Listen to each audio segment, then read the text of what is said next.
Lo que voy a hacer yo ahora pues es casi completamente ocioso para la mayoría, sobre todo para los que frecuentan pues la cátedra y estas semanas, porque Carlos de Ayala pues es casi desde los momentos fundacionales de la cátedra pues uno de los pilares de esta institución, ¿eh?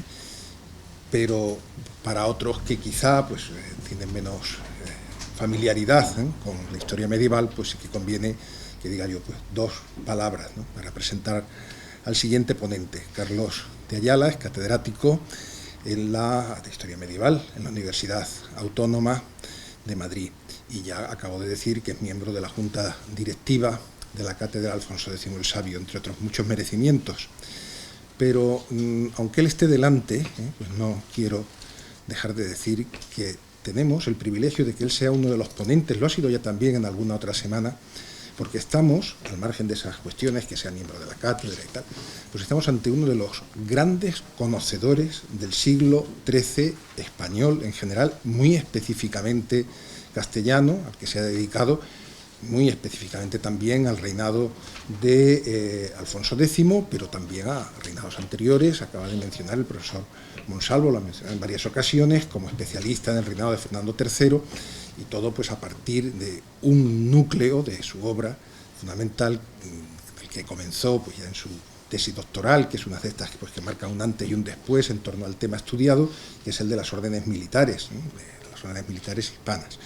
Bueno, pues como digo, tenemos la suerte de contar pues para hacer una especie de recapitulación de aspectos fundamentales del reinado de Alfonso X, con el que, con independencia de que sea miembro de la Junta Directiva de la Cátedra, pues es uno de los grandes especialistas actuales, reconocido así por todos, una persona con unos conocimientos verdaderamente, eso lo he dicho yo a él en más de una ocasión, excepcionales sobre estas cuestiones, ¿eh? Así que no tengo que decir más, aquí lo dejo, y yo me voy a mi sitio a aprender. Vamos a hablar efectivamente de Alfonso X y voy a empezar por decirles que Alfonso X es un representante, yo creo que muy claro, muy evidente del contexto político y cultural en el que vive. Ese contexto no es otro que la cristiandad del siglo XIII, una cristiandad de plenitud institucional, una cristiandad de renovación intelectual. Pero pese a eso, pese a que Alfonso X es un representante muy típico y muy tópico, podríamos decir, de esa realidad, lo cierto es que su programa, su rico programa político, presenta a lo largo de su también largo reinado algunos elementos de una extraordinaria originalidad. Y yo aquí les quiero presentar en los próximos minutos pues dos de esos elementos que se integran además como herramientas de primer orden en el diseño, en la puesta en práctica de ese programa al que hace un momento aludí. Bien, el primero de esos elementos es el de la sabiduría.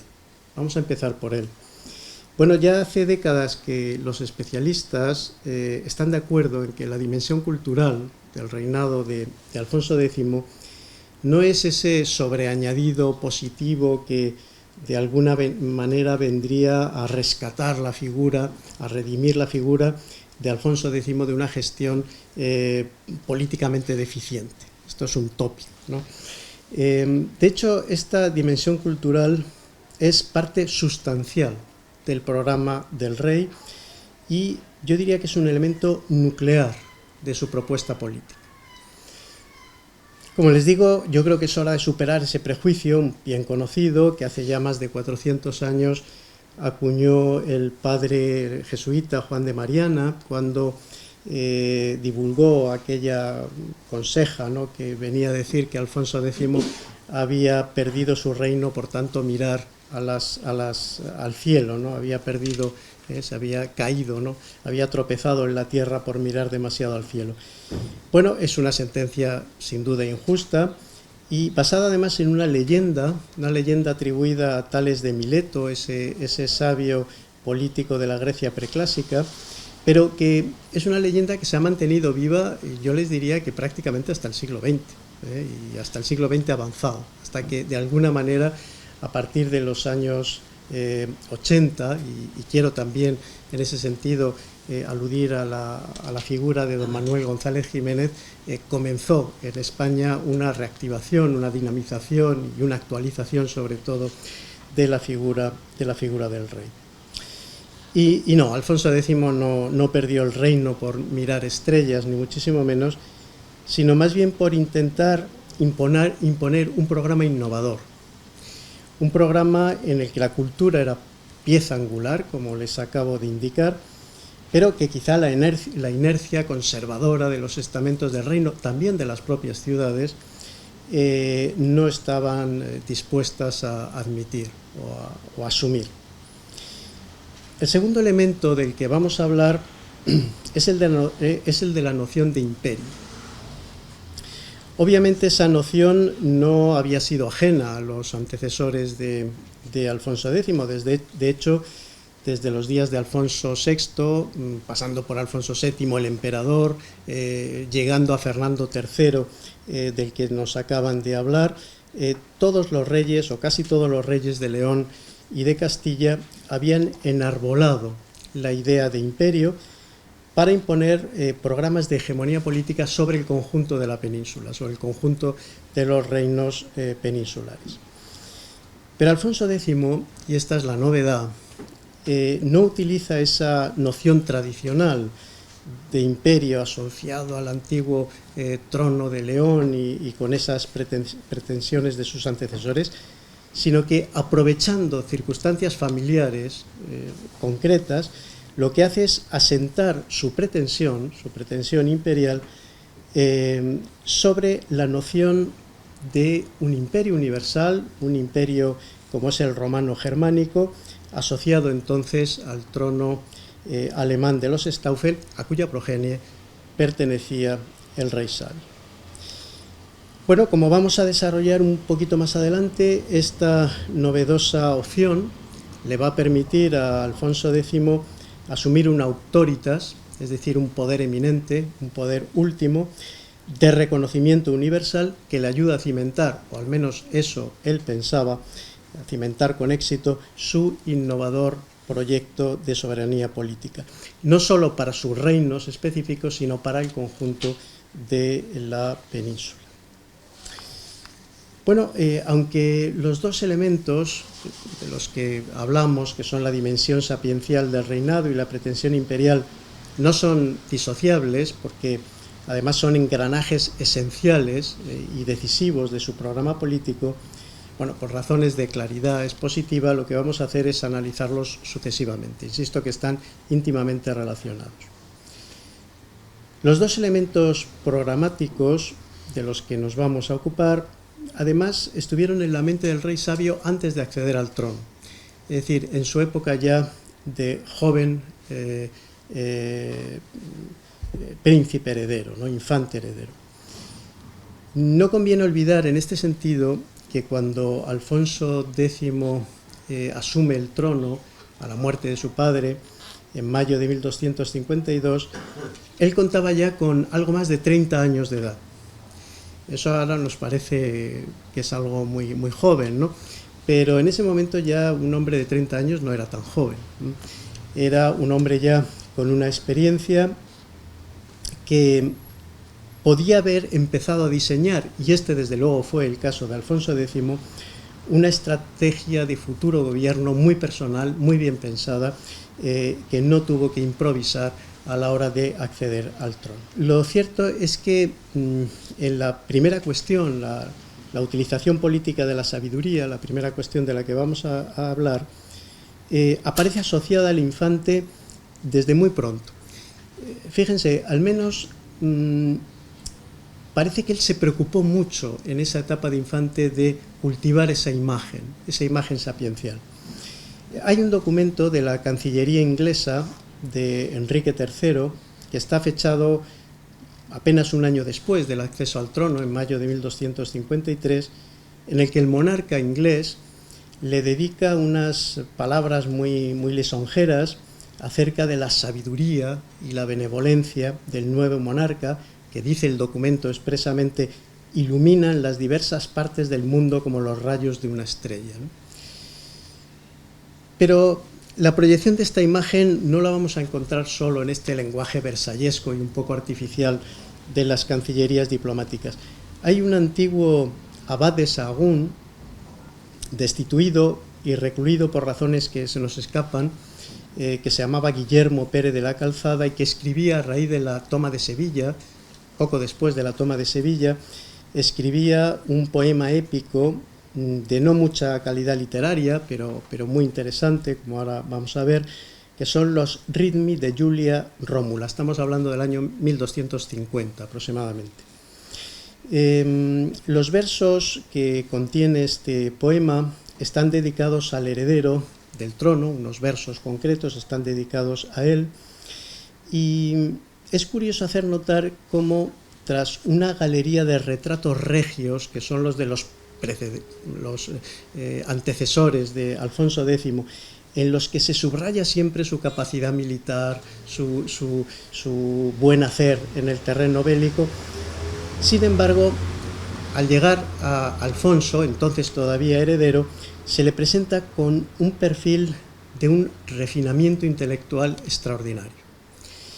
Sin duda el príncipe se sentiría halagado, ¿no?, por esta imagen, sin duda conscientemente consentida, y que es probable que entonces ya estuviera extraordinariamente difundida también. Esa imagen era el reflejo de una prolífica actividad intelectual que caracteriza la juventud misma del príncipe o del infante Alfonso. En ese momento, siendo heredero, contaba ya con activos colaboradores, los suficientes como para llevar a cabo una tarea cultural bastante reseñable, y que cuenta, entre otras cosas, con la traducción de dos importantes obras de naturaleza muy diversa. El Khalil ad-Dimna, que se tradujo y redactó en su composición que hoy conocemos en 1251, y el primero de los 4 tratados del lapidario, confeccionado con anterioridad entre 1242 y 1250. Estas dos obras, que son de patrocinio cultural por parte del infante, son muy reseñables, pero es que además, también en este periodo, algunas de las cantigas, no las cantigas religiosas, no las cantigas de Santa María, que todos conocemos más, sino algunas de las cantigas profanas son también confeccionadas en este momento de Alfonso todavía infante.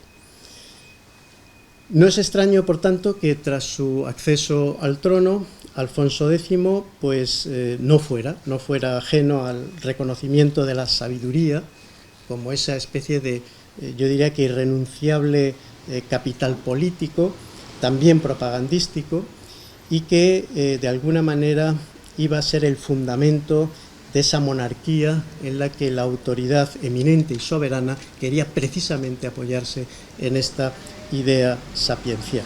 ¿En qué consiste? ¿En qué consiste esa concepción sapiencial del poder y qué implicaciones políticas tiene?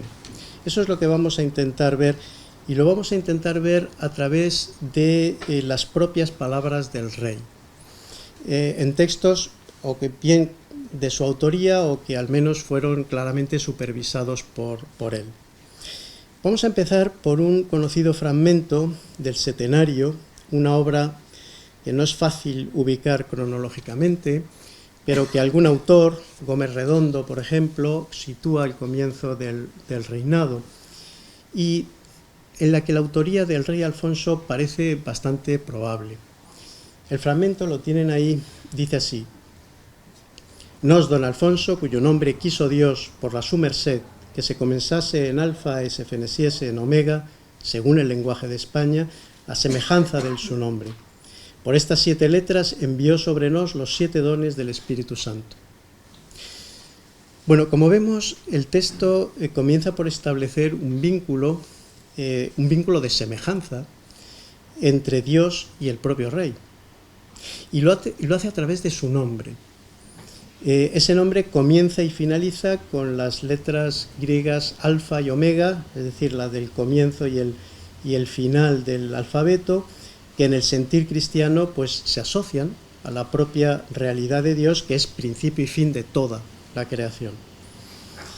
Y por si fuera poco, a través de cada una de esas letras de su nombre, 7, un número que remite a la perfección divina, como saben ustedes, pues Dios, dice el infante, le ha concedido, perdón, dice el rey ya, le ha concedido a él los 7 dones del Espíritu Santo. Y esos 7 dones están encabezados, lógicamente, por la sabiduría. Alfonso X tiene conciencia de que su intimidad con Dios va más allá que la generada por una mera relación de filiación general. Y tiene también conciencia de que esa intimidad se relaciona directamente con una sabiduría que, siendo obviamente de origen divino, Alfonso comparte en un grado eminente. Y así lo expresa en un segundo texto, que lo tienen ahí en pantalla, que proviene del prólogo del libro de las Cruces, que es otra traducción de una obra científica confeccionada en 1259. El texto no tiene desperdicio. Fíjense, dice: «Onde en cuanto el ángel es más alto y más noble que el hombre, por su gran entendimiento y por su gran saber que Dios le dio, así el hombre en que Dios quiso posar seso e entendimiento es más alto y más noble entre todos los hombres, donde nuestro Señor, el muy noble rey don Alfonso, rey de España, en quien Dios puso seso e entendimiento y saber sobre todos los príncipes de su tiempo, leyendo por diversos libros de sabios, por alumbramiento que hubo de la gracia de Dios, de quien vienen todos los bienes, siempre se esforzó de alumbrar y de avivar los saberes que eran perdidos al tiempo que Dios le mandó reinar en la tierra». Si se fijan, el texto nos transmite fundamentalmente 3 ideas. Primera, Alfonso X posee una capacidad intelectual, es decir, un seso y un entendimiento, en palabras del propio monarca, parangonable al de los ángeles y, en consecuencia, superior al resto de los hombres y de los príncipes que los gobiernan. Segundo, esa capacidad es fruto de la voluntad de Dios. Y por tanto es la voluntad de Dios la que sitúa al rey muy por encima de todos los demás hombres. Y tercero, Alfonso X, que como pueden ustedes ver en el texto se autotitula como rey de España, asocia el imperativo divino de su propio gobierno con la necesidad de actualizar el legado de los sabios, y de darlo a conocer. Es decir, que se está asociando de manera muy clara su gobierno, el imperativo divino de su gobierno, con la universalización del saber. Nos encontramos ya con 2 argumentos que yo creo que son indispensables para entender el programa del monarca. Por un lado, la superioridad del rey en el ejercicio de su poder, es una superioridad que es fruto de la sabiduría de Dios, la sabiduría que Dios le ha otorgado, eso le hace superior. Y esa superioridad, este es el segundo aspecto, es claramente generalizable al resto de los hombres. Y se concreta, eso sí, en la realidad del conjunto de España. En términos jurídicos, esos 2 argumentos se concretan o se traducen en una fórmula muy conocida que hallamos en el Espéculo, en esta obra legislativa del comienzo del reinado, o en la que se recoge una aspiración que es común realmente a todos los monarcas del siglo XIII, que aspiraron en sus reinos a generar un poder auténticamente soberano, que es lo que efectivamente Alfonso X también aspira, ¿no? Esa fórmula es: por la merced de Dios non habemos mayor sobre nos en lo temporal. Más claro, evidentemente, imposible. En cualquier caso, la vinculación entre preeminencia sapiencial y beneficio para el conjunto de la península queda específicamente formulado en un tercer texto que tienen ahí, que es el colofón del prólogo en verso de la historia de España, la llamada Primera Crónica General, cuya primera versión data de los primeros años de la década de 1270. Dice: España, si tomas todos los bienes que te concede la sabiduría del rey, resplandecerás, y además tu fama y belleza crecerán. El rey, que es la gloria de España y tesoro de filosofía, distribuye sus enseñanzas entre los hispanos. Los buenos tomen las buenas y den las vanas a los vanos.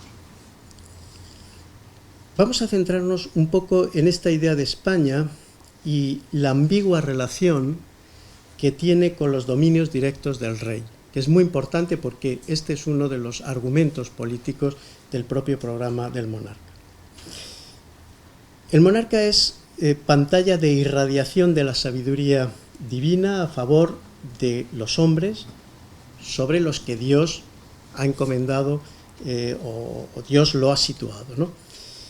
Pero cuando hablamos de los hombres, ¿nos estamos refiriendo a todos los hombres, a toda la humanidad? Bueno, no, solo a aquellos que están vinculados a él por razón de naturaleza. Y aquí entramos en un término que es interesante. El concepto de naturaleza es un concepto jurídico-político que, como subrayó en su momento Georges Martin, remite a una triple realidad. Primero, el señorío sobre un pueblo instalado en su hábitat natural, eso sería en naturaleza. En segundo lugar, la fidelidad debida por ese pueblo a quien es su señor natural, esto es también expresión de naturaleza. Y en tercer lugar, la solidaridad de quienes, teniendo una patria común, se hallan sentimentalmente vinculados a ella precisamente a través de esa autoridad que es común a todos.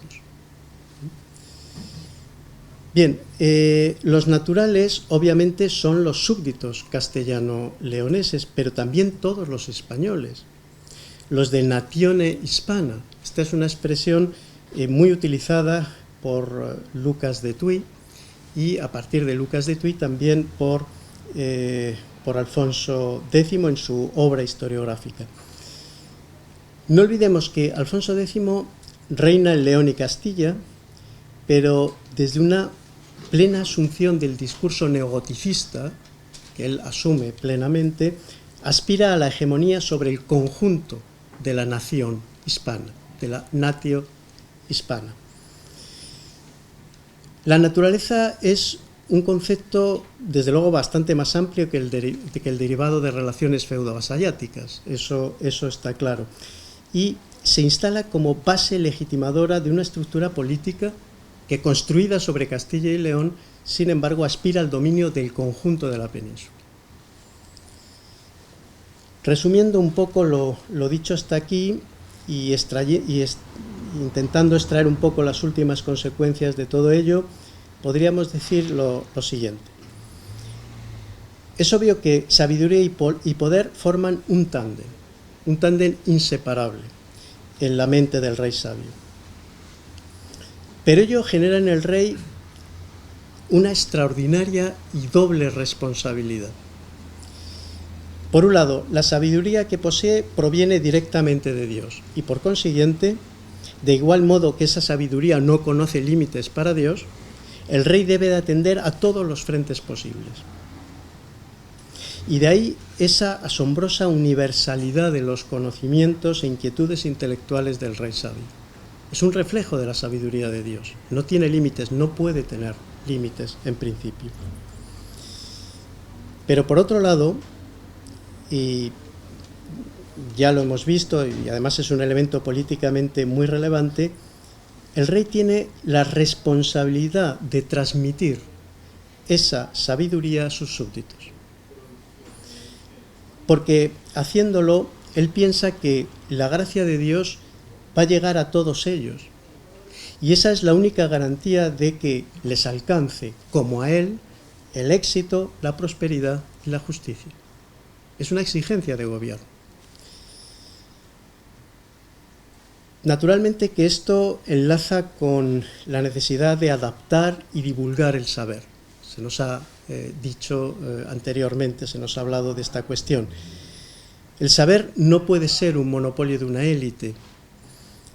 De ahí el interés del rey en promocionar el castellano y de primar la claridad en las enseñanzas. Por eso, efectivamente, a partir de este momento, aunque el proceso hubiera iniciado en vida de su padre, tanto la Cancillería Regia como la gran mayoría de su obra legislativa, de su obra historiográfica, de su obra científica, se sirven siempre del castellano. Y es que su programa intelectual debía de ser didáctico y debía de perseguir el valor pedagógico de la utilidad inmediata, de la capacidad de transmisión, en último término. Aquí nos queda un pequeño resquicio para un tema que solo voy a tocar, pero ¿qué papel podía desempeñar en todo este enfoque que estamos viendo? ¿Qué papel podía corresponder a la Iglesia desde el punto de vista del rey? En este punto, la aspiración, diríamos hoy en términos actuales, soberanista del monarca se pone claramente de manifiesto. Porque el rey, que es instancia sagrada, lo hemos visto en esos textos, su conciencia de estar muy próximo a Dios, de estar en esa intimidad con Dios, le vincula efectivamente directamente a Dios y por tanto sin necesidad de mediación eclesial. O lo que es lo mismo, lo sitúa por encima de la propia Iglesia. El rey es el canal, es el pontífice que conecta la realidad divina con los hombres cuyo gobierno le ha encomendado Dios. Evidentemente la Iglesia queda en una situación de supeditación.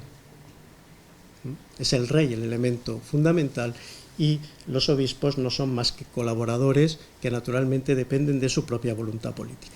Esto dentro de este programa que aspira a la soberanía. Así le pasó lo que luego le pasó, ¿no? Que los obispos se le pusieron en contra, pero su programa teórico va en esta dirección. En conclusión, la sabiduría de Dios, encarnada en el rey y concediéndole la máxima autoridad concebible, garantizaba, o tendría que garantizar, la eficacia del gobierno sobre el reino. Y en su caso también sobre el conjunto de la península. Este es el programa teórico del rey. Por eso yo les decía, no podemos entender ese programa sin tener en cuenta esa dimensión sapiencial. Porque o la tenemos en cuenta o no entendemos en qué consiste la legitimación de ese poder especial y especialmente cimentado que quería construir el rey. Bien, y en este programa teórico, ¿qué papel desempeña la noción de imperio? Bueno, si estamos hablando de una concepción política de vocación soberana, que es de lo que estamos hablando, que aspira a una primacía que va más allá de las fronteras estrechas del reino, que aspira a desbordar, digamos, su autoridad a otros reinos, es evidente que Alfonso X no puede renunciar a la idea de imperio.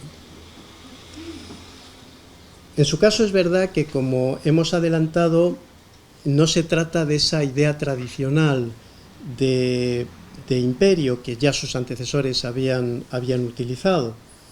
La novedad alfonsina fue la de fijar su mirada mucho más allá de las fronteras de su reino, fijar su frontera en la tradición universalista del viejo imperio romano, reencarnado en tierras germánicas, como sabéis todos o saben todos, a partir del siglo X. El argumento imperial, al igual que el sapiencial que acabamos de ver, arranca de fechas muy tempranas, arranca también de la etapa de Alfonso como infante. En ese sentido, sabemos que en mayo de 1246, el Papa Inocencio IV le comunicaba al infante que contaría con todo su apoyo, con todo el apoyo de la Iglesia, si conseguía hacerse con el control del ducado de Suabia que era la herencia materna, la herencia de su madre Beatriz. Ahí tienen, bueno, ahí les he puesto un poco cuáles son los antecedentes familiares de un rey que, como ven, tenía entre sus ancestros a dos emperadores, ni más ni menos, ¿no? El emperador de Occidente y el emperador también de Oriente, el emperador de Constantinopla. Bueno, este documento de 1246 es muy importante porque es en el que por primera vez Alfonso X, todavía no Alfonso X, el infante Alfonso, alude a la conexión imperial. Es decir, está digamos, relacionándose con ese tema que va a ser tan decisivo en la trayectoria ulterior del rey sabio. Evidentemente que, claro, muchas veces se ha dicho, no, esto del imperio le vino porque se le ofrecieron. Bueno, todo eso está muy bien, pero en la mente de Alfonso X, ya infante, de alguna manera estaba activo ese interés por hacer valer en beneficio propio unos derechos que le podían convertir en el heredero político de su abuelo. Su abuelo era Felipe de Suabia, un líder Staufen, aspirante en su momento, y esto es obviamente muy significativo al trono imperial. Este era el padre de su madre.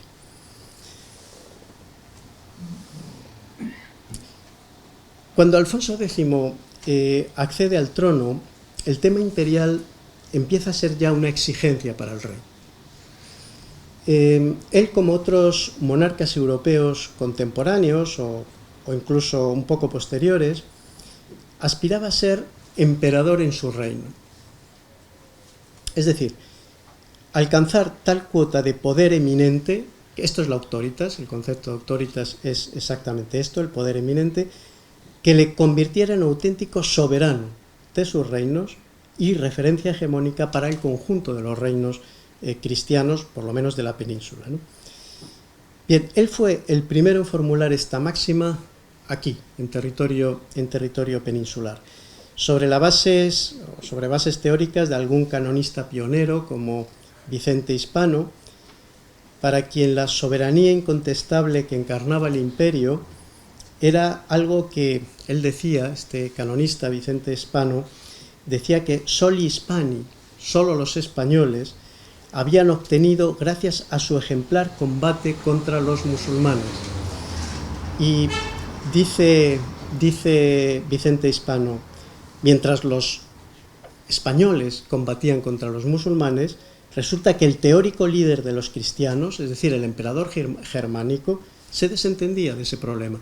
Por tanto, la legitimidad del imperio no está en él, sino está en los españoles, ¿no? Esa es la visión de Vicente Hispano.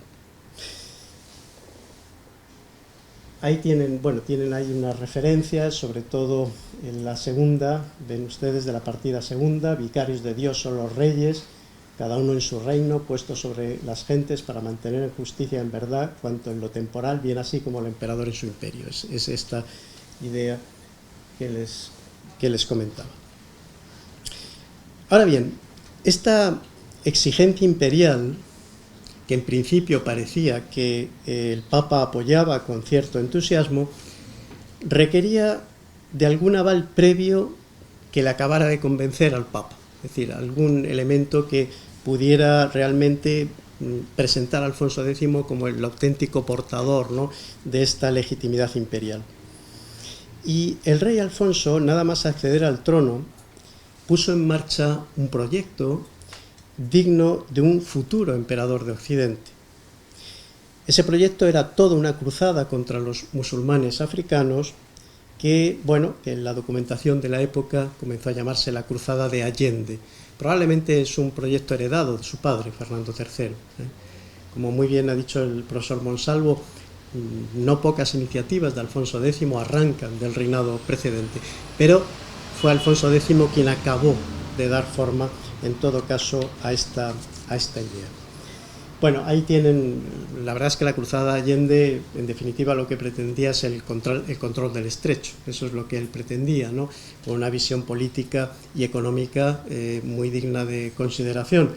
Y tuvo, algunas manifestaciones la toma de Taúnt, que es una localidad cercana a Orán, el saqueo de Salé, realmente no se tradujo en términos territoriales o de conquista, no se tradujo en nada.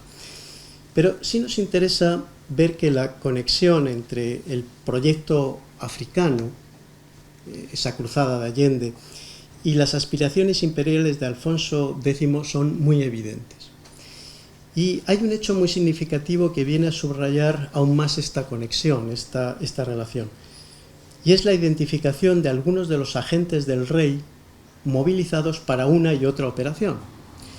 Hay varios, y no les voy a cansar, pero hay un personaje que es muy interesante, que es el arcediano García Pérez, que acabaría siendo obispo, un colaborador muy cercano del rey, fue predicador de la cruzada africana, y él fue testigo del ofrecimiento de la candidatura imperial realizado por la República de Pisa en marzo de 1256.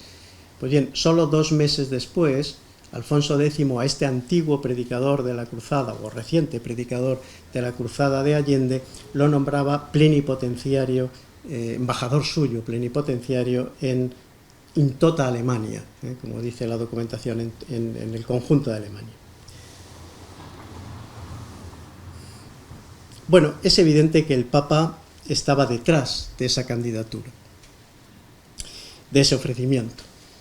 Y es que el Papa buscaba un firme candidato al trono imperial que le había arrebatado realmente a Federico II, su gran enemigo, Federico II Stauffenberg. Ese candidato que quería ahora fabricar el Papa no debía de ser ajeno a la legitimidad dinástica que encarnaban los Stauffenberg y que de alguna manera el Papa seguía reconociendo como legítima línea, digamos, para el imperio. Pero ese candidato, al mismo tiempo que fuera gibelino, como lo eran todos los Stauffenberg, debía de ser un gibelino agradecido. Un gibelino, si quieren, domesticado, manejable, ¿no? Transformado en instrumento de la política pontificia. Eso es lo que quiso hacer el Papa con Alfonso X. No le interesaba un gibelino radical, y como tradicionalmente había ocurrido, enfrentado a Roma y enfrentado al Papa con virulencia. Lo que pasa es que aquí empezó la diplomacia, lo que hoy llamamos diplomacia vaticana, entonces no era exactamente vaticana porque los papas no residían en el Vaticano, pero bueno, la diplomacia pontificia, muy sagaz, empieza a ponerse en marcha. Efectivamente, el Papa apoya la candidatura de Alfonso VII, pero al mismo tiempo apoya otra candidatura distinta, que es la de Ricardo de Cornualles, el hermano del rey de Inglaterra. Es decir, que apoya a un gibelino moderado y apoya también, por si acaso, a un güelfo, en este caso, el hermano del rey de Inglaterra. ¿Qué pretendía el Papa? Bueno, pues el Papa inauguraba de este modo una política o una postura dilatoria de una neutralidad que mantendría durante décadas y que en el fondo lo que hacía es fortalecer a la Santa Sede. Es decir, sin un emperador efectivo en el trono y 2 pretendientes pegándose, evidentemente Roma podía alcanzar una situación de mayor tranquilidad y también de mayor consolidación. De todas formas, esta no fue la única dificultad que encontró Alfonso X en su carrera por el imperio. Los apoyos de Alfonso X los tuvo siempre más bien en Italia, más que en Alemania. Y a diferencia de su rival, de Ricardo, que vemos ahí a la derecha en la imagen, Ricardo no tardó en trasladarse al territorio germánico y además pues defender sus pretensiones allí en persona, coronarse en Aquisgrán, se llegó a coronar en mayo de 1257 como rey de romanos. El monarca castellano, en cambio, no se movió de su reino.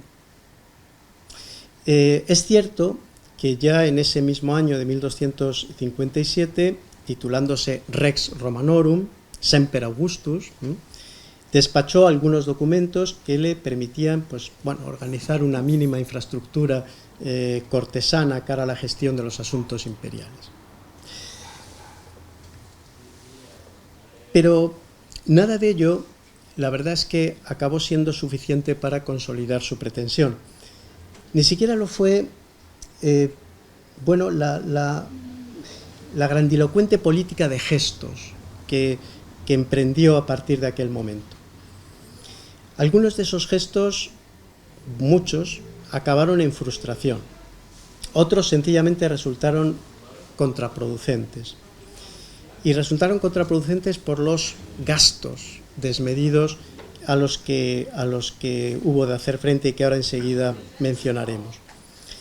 Entre los proyectos que finalmente no se tradujeron en nada, por lo menos en nada provechoso a medio plazo, hay que situar el acuerdo de colaboración suscrito en 1256 entre Alfonso X y el rey de Noruega, Hakon IV, que, bueno, es un acuerdo que contemplaba colaboración militar, contemplaba muy probablemente, sobre todo, colaboración económica, y que fue sellado con el matrimonio de una hija del monarca noruego, la princesa Cristina, con un infante castellano, Felipe, el hermano del rey Alfonso. Saben ustedes la triste historia de esta pobre princesa nórdica que se debió de morir de calor. Desde luego se murió nada más llegar o muy poco después de llegar aquí a España, y que se encuentra enterrada en el monasterio de Covarrubias. Bien, este no sería más que uno de esos gestos despilfarradores e inútiles, la verdad, que el rey Alfonso desplegaría a partir de aquel momento en apoyo de sus pretensiones imperiales. En las Cortes que celebró en Valladolid en 1258, allí esas Cortes fueron como el escenario de la gran munificencia del rey. Antes de acabar ese año, las fuertes sumas que, a modo de feudos de bolsa o rentas anuales que podían ascender a 10.000 maravedíes cada uno, fueron entregados a un sinfín de príncipes ligados, digamos, al gobierno del imperio, ¿no? El duque Hugo de Borgoña, el duque Enrique de Brabante, el conde Guido de Flandes.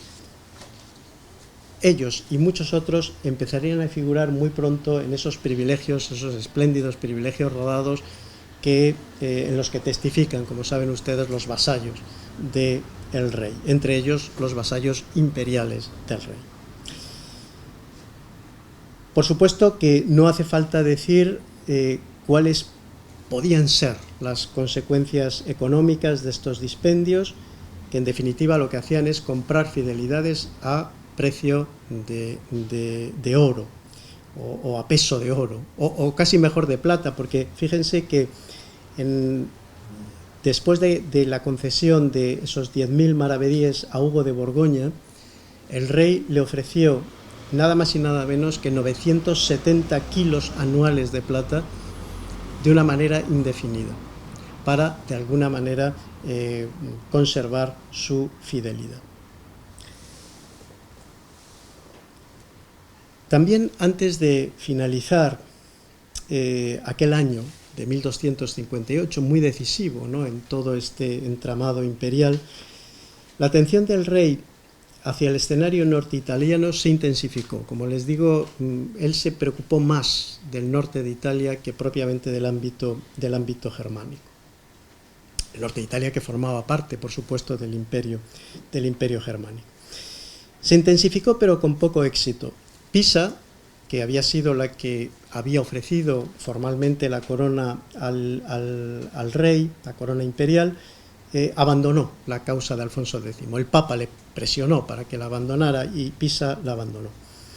Y entonces a Alfonso X no se le ocurrió otra cosa que compensar esa deserción con aliados que no le favorecieron en nada, por lo menos a su imagen.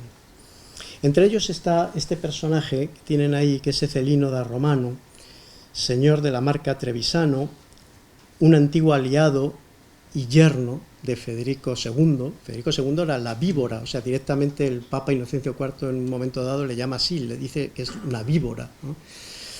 Bueno, pues el yerno de esa víbora ahora se convertía en el amigo y aliado de Alfonso X en el norte de Italia.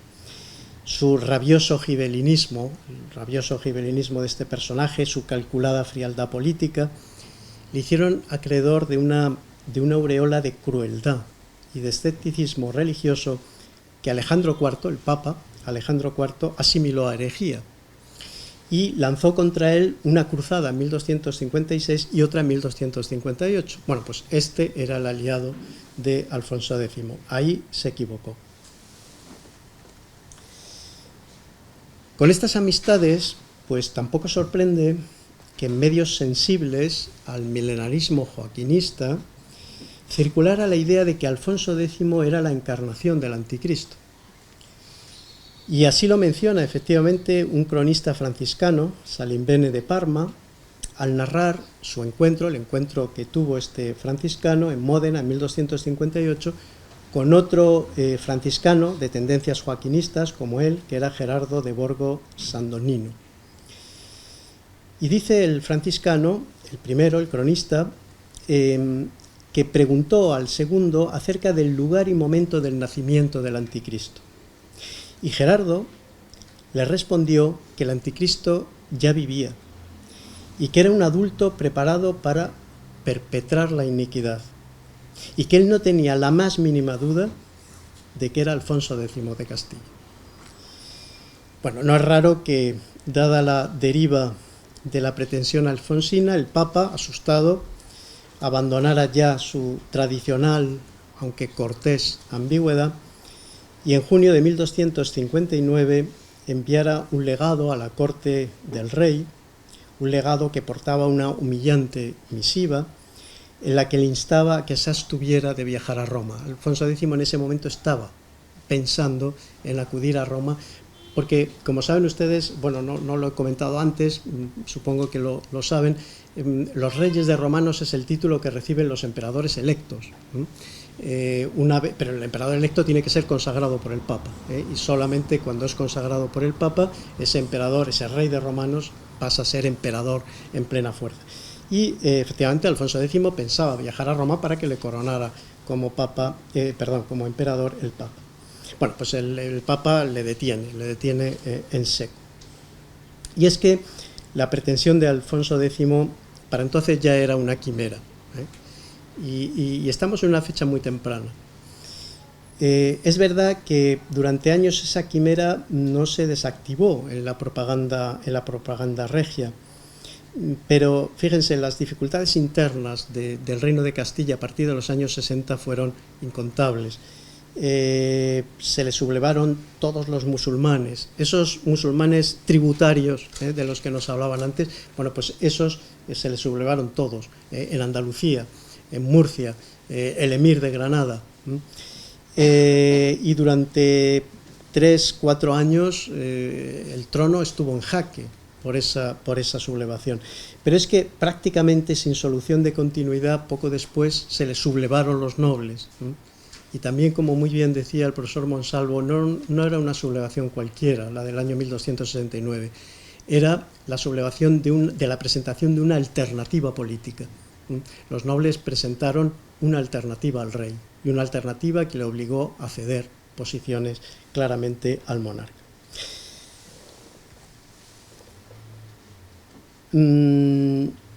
Por eso, cuando el Papa formalmente la desechó la pretensión imperial definitivamente en Beaucaire, en el año 1275, esa pretensión imperial ya en esas fechas no tenía ni siquiera encaje en el para entonces, hay que decir, ya desarticulado programa político de Alfonso X.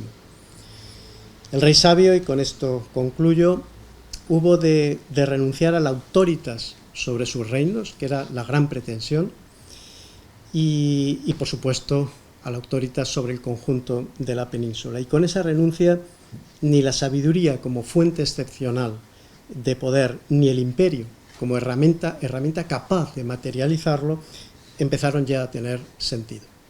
Nada más, muchas gracias.